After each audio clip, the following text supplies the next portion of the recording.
and thank you for joining me in today's video. I am going to show you my old Leuchtturm bullet journal.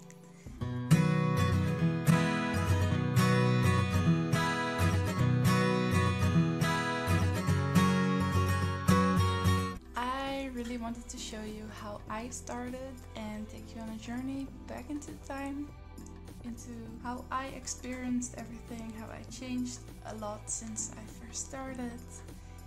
And yeah, let's do this. This one, it's still not finished, but I'm still using it for school mostly. And the reason I wanted to take you into this flip through is because I am planning on doing a plan with me back to school kind of a video, which I will link as soon as this video has been posted, but I'm planning on doing that soon. So today is the flip through.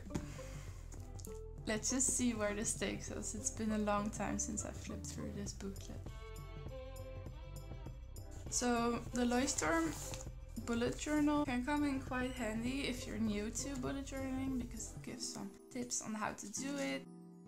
It has this index printed already, which I never really use. And then you get started. This is my very first future log. This is how I started, and a very first goals page.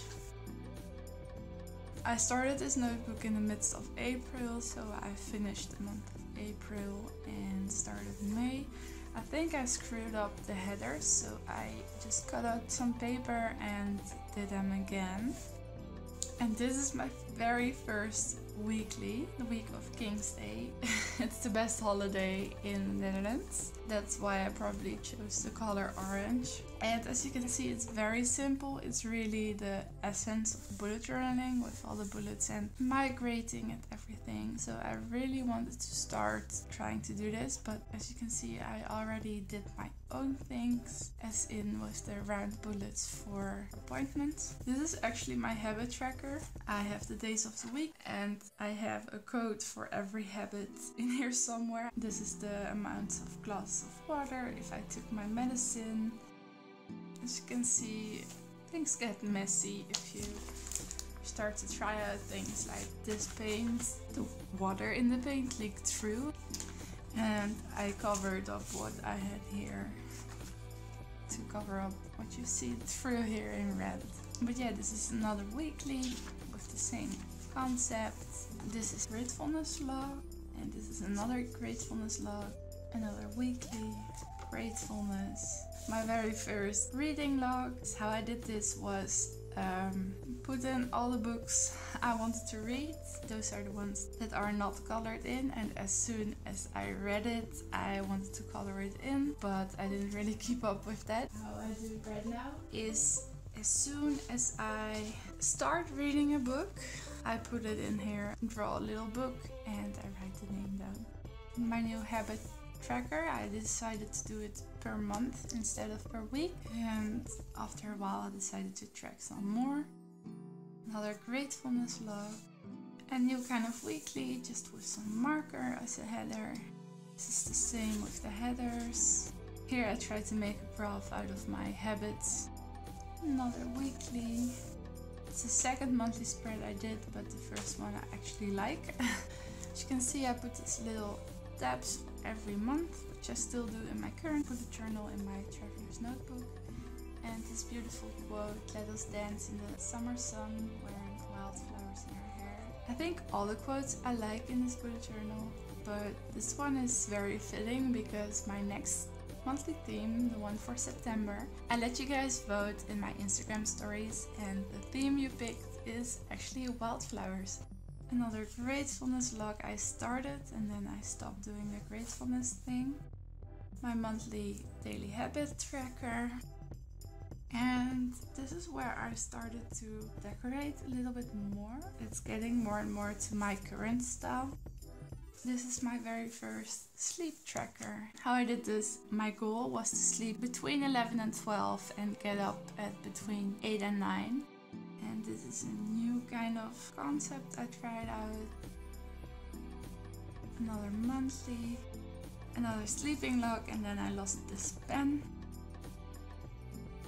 Back then I just did this as a header, and for now that would be way too chaotic for me. I'm really used to the separation between my day. I try to track my mood, but as I said, I'm not really a daily tracker. I'm not a tracker person. It's really hard for me to do this consistently every day. Here I try to do a spending log. This is getting more and more towards where I am now. I am a mess with trackers. Like, I have to do things with a pencil, not a pen, unless I want it to look like this. Again, with the budgeting, I tried to do a no spend challenge, and I think I tried to cover something up with this collage. I tried a new style with the headers, and I made a little fold out for the month of August, so I had an overview for every week. I started my spreads a little bit more.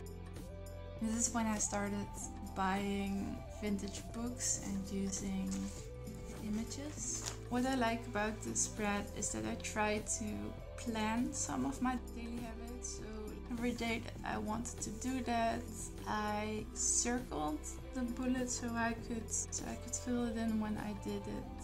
I stopped doing this for September after a while.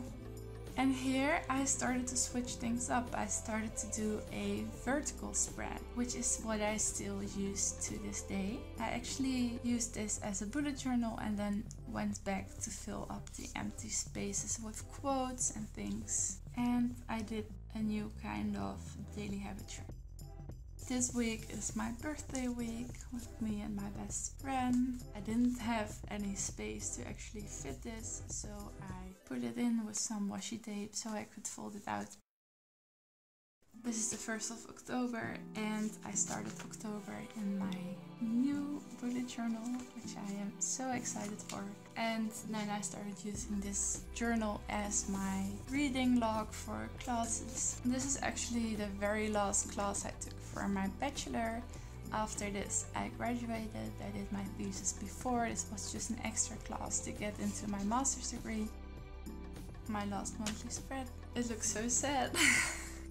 And then before I started my master's, I didn't know whether I would want to start a master's. So I started looking for jobs, and this is how I tracked it. I actually started my master's degree in February. So I started with some free space on which course I wanted to take. This is how I logged which course I might want to take. This was my first course of my master's, and this is the reading list. These are just a few other reading logs. I still have half left for my master's, and the last year will be my thesis and my internship. And yeah, then all these pages are empty, but I have a pen test page, well actually multiple pen test pages. And what this does is it gives you the ability to see whether a pen bleeds through or shines through. And the next page are some addresses. I have an address book now because it got out of hand. And a little flip out with my daily habits. And I have some dried chamomile in the back. And it comes with a little pocket. And yeah, that's it for my flip through of my very first bullet journal. Thank you so much for watching. I hope you enjoyed. If you did, please like this video and subscribe. And I really hope I will see you next time. Bye!